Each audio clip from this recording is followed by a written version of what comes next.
Elle a plus que jamais tout d'une grande. La Clio s'est offert une cure de musculation, un moteur central arrière, 2 places et des ailes arrière bien rebondies. Voici la Clio V6.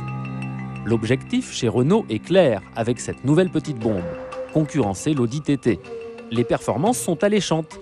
La réputation des hommes de Renault Sport n'est plus à faire. Jugez plutôt.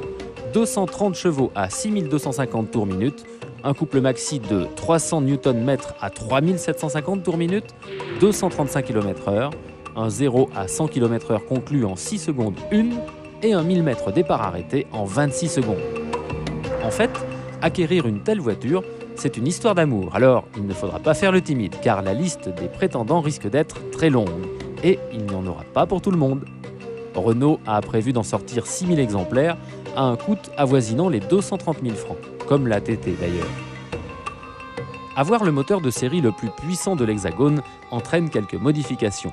La Clio V6 a donc grandi de partout, en longueur 3 cm, en largeur 17,1 cm, en empattement 38 mm. Le châssis a été conjointement étudié par Renault Sport et l'anglais TWR. La coque est renforcée, comme les fixations moteurs et boîtes. Les suspensions ont été également modifiées, avec des triangles inférieurs multibras. En ce qui concerne les pneumatiques, on retrouve du Michelin 17 pouces, du 205-50 ZR17 à l'avant et du 235-45 ZR17 à l'arrière. Pour freiner, 4 disques ventilés, 4 pistons à l'avant, 2 à l'arrière et l'ABS 5.3, le tout pour 1 tonne 335. Petit regret au niveau de la boîte de vitesse, 6 rapports certes, mais pas séquentiels. Dommage. On murmure toutefois qu'une séquentielle avec commande au volant est à l'étude. Côté moins également, l'habitacle se différencie finalement assez peu d'une Clio ordinaire, quoique le levier de vitesse soit mignon tout plein. La Clio V6 est équipée de 4 airbags, de l'intérieur tissu Alcantara, de la climatisation en série, de rétroviseurs extérieurs dégivrants et d'un autoradio avec chargeur 6 CD pour ceux qui ne se contenteraient pas du rugissement du V6. Renault pensait offrir une journée de prise en main pour chaque acquéreur de cette Clio V6. Le projet semble hélas abandonné, Renault préférant communiquer sur la facilité de conduite, le plaisir et les sensations. Le rêve en tout cas est devenu réalité. Dès novembre, la Clio V6 sera en vente. Septembre 98, Renault dévoile sa Renault Clio 6 au Mondial de Paris. 2 ans plus tard, au Mondial de Paris, Renault enfin la dévoile sous sa forme définitive. La Clio V6 délivre 230 chevaux et vous allez voir, c'est une vraie Porsche estampillée Renault.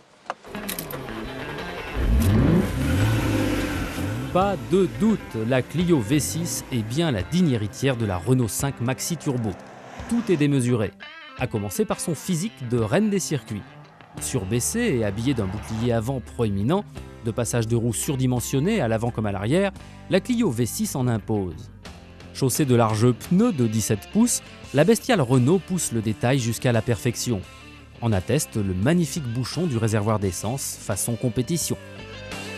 Mais la plus grosse surprise se cache dans la conception même de la voiture. Rien à voir avec une Clio normale. Pour commencer, la voiture ne dispose que de 2 places. L'espace, normalement dévolu aux passagers arrière, est occupé par le moteur. Il s'agit du V6 3 litres, 24 soupapes, extrapolé de la Laguna. Après un petit passage, léger, chez les sorciers de Renault Sport, il développe désormais 230 chevaux. La transmission de la puissance s'effectue aux roues arrière via une boîte 6, et sans aucun antipatinage s'il vous plaît. Comme en plus le moteur diffuse un bruit digne de celui d'une Porsche, on en vient vite à brutaliser la Clio. Quel régal! Mais est-il bien raisonnable de laisser une telle voiture circuler sur des routes ouvertes? Car au volant de la Clio V6, il est strictement impossible de conduire normalement. À allure modérée, la voiture ne se montre pas vraiment dans son élément. Elle n'apprécie qu'une chose, être brusquée.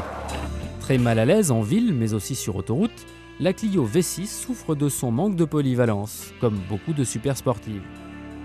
Normal, la répartition du poids se fait essentiellement sur l'arrière, délestant ainsi le train avant.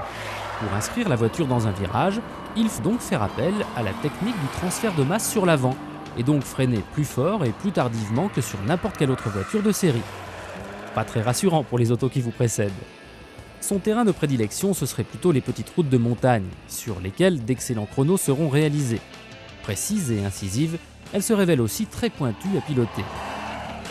Futurs acheteurs, un conseil. Prévoyez quelques stages de pilotage et ne vous laissez pas déborder par la puissance, le comportement et le plaisir de conduite de la Clio V6. Elle ne pardonne aucune erreur. Il n'empêche, mis à part un habitacle à la présentation décevante, la Clio V6 c'est une véritable voiture passion. À 240 000 francs, c'est presque un cadeau.